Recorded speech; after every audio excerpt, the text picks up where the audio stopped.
potato planting.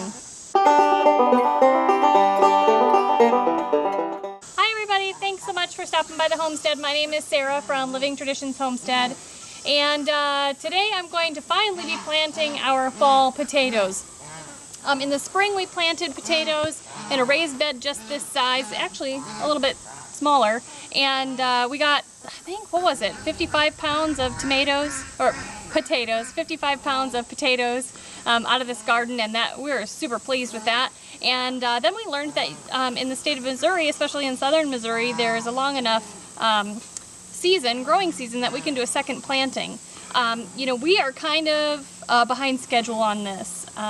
We should have planted these potatoes probably a couple to a few weeks ago, but we've had so much rain on and off that it's really been hard to get out and do pretty much anything in the garden. And actually, like, the grass is so long everywhere in the whole homestead, and because of the rain, we just haven't been able to mow, so everything's just kind of like a jungle.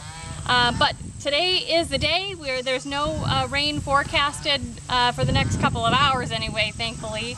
So we're going to put in our fall potato planting. Now, when we were harvesting potatoes, which we actually did a video on that, and if you'd like to see that, we can put that card here. I got comments and questions about, hey, you know, did you make a video about when you planted your potatoes? And we hadn't. So I made a commitment at that time to make a video the next time we planted potatoes, and here we are.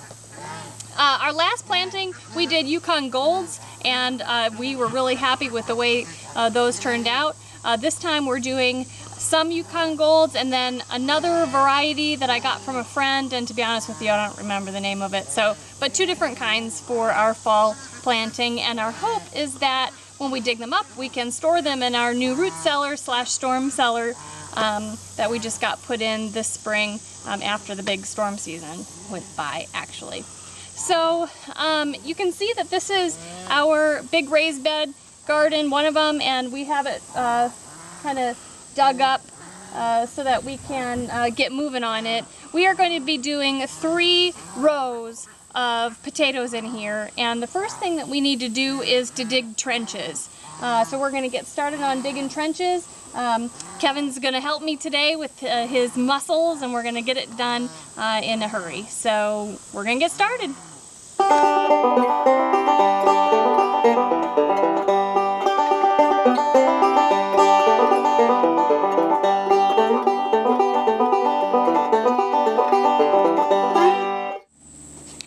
Okay, so we have our trenches dug. You can see we have 3 trenches.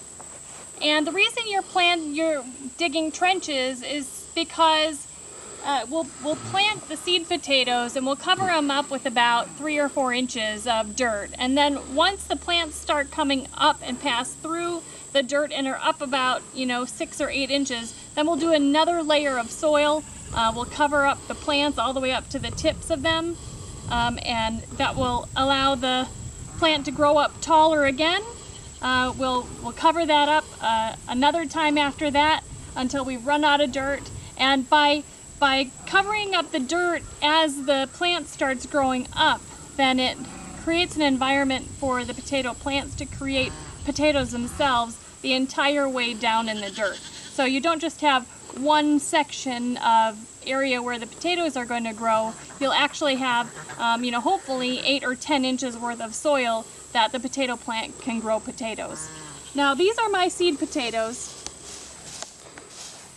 You can see that I've cut them into pieces, and I've identified on the potatoes where they have little eyes growing on them.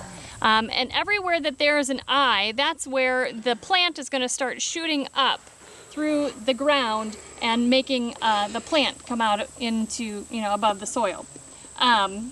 So we'll put one of these, the eye pointed up. We'll put one of these every 12 inches.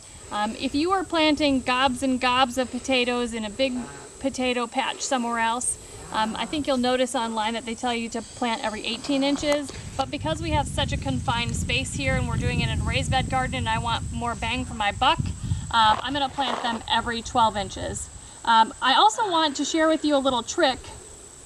I read that old timers used to dust their seed potatoes in sulfur Sulfur is a natural fungicide. You can get that at just like your hardware store or a gardening store.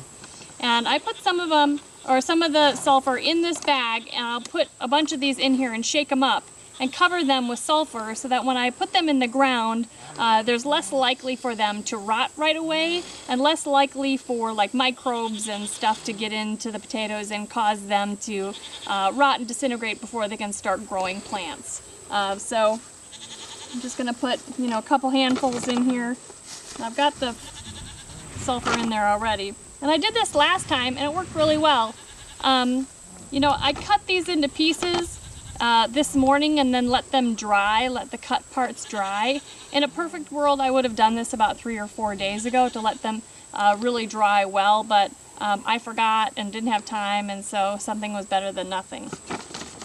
But the sulfur will help them too.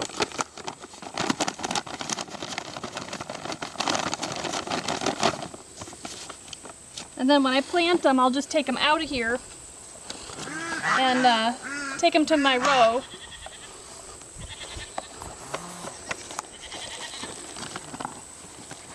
And let me get a good example here. So here's one of these eyes, okay? I'm going to put it down as far as I can in this dirt, eye side up. And then I'm going to cover it with, you know, 3 or 4 inches of soil. That's probably good. What I'm actually going to do is I'm going to put a potato in the row all the way down, and then we're just going to cover it all up. We're going to plant all of these and give them one nice level of dirt. We have the potatoes for the first row in. You can see how we have them here, about every 12 inches.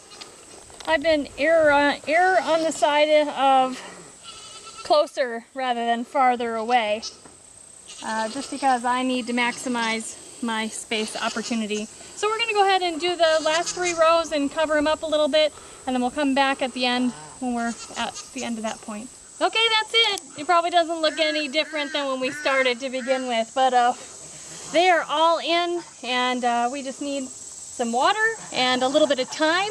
And like I said before, when they sprout up like 6 inches or so, we will cover them up with some dirt up until the tips of the plants, and then we'll let it grow again and cover it up again until it's even with the top of the raised bed garden, and then we'll just let them grow for the rest of the fall. I'm sure we'll do an update video of some of the things we have going on in our fall garden, and we'll show you the progression of how they're doing and stuff, and for sure we'll let you know how much we harvest out of there at the end of the fall. Before we go, we're going to go into the big garden, the in-ground garden. We're going to check and see if the canary melons that we have planted and that we've been waiting patiently for, if any of them are ready to be picked. So we're going to go check out and see what's going on over there. Well, it looks like it's mostly bad news. You know, we took a chance growing these canary melons. We had heard that they require a really long growing season, really long time to harvest. And we thought that here in the Missouri Ozarks it would be okay. And it looks like they've had plenty of time to ripen, but for some reason, you know, they're starting to burst and split. You can see this one like split way open, and all of these, you know, are just starting to split a little bit. This one, it doesn't look too bad, but it was caught in one of the fences. But you can see that they're just starting to split. You know, we've talked in the last, I don't know, like 5 or 6 videos that we've had so much rain here. Like day after day we've had rain, and so I'm not sure if that's the reason why all of a sudden they're splitting, but it looks like there are a good few of them even still in the garden that are open wide enough that, you know, there's no way for us to eat them. And it looks like on one of the evenings that we didn't turn the electric fence on early enough in the evening that a critter has kind of gotten in and started eating one of them as well. So that's kind of disappointing. I'm hoping that we'll get to have at least a few melons off of this canary melon patch. But you know, not everything is a success, and we took a chance on growing these rather than watermelons or cantaloupe. So, you know, we'll take the good with the bad. We've had some really great successes in other areas of the garden this year. So, you know, if we can get a couple good melons, I guess we should call that a win. So that's it for our potato planting. video and an update on our melons here. You know, we're just so thankful that you guys have stuck around and you enjoy watching our videos. If you have any comments or questions, go ahead and use the comment section below. Don't forget to give us a thumbs up if you enjoyed this video.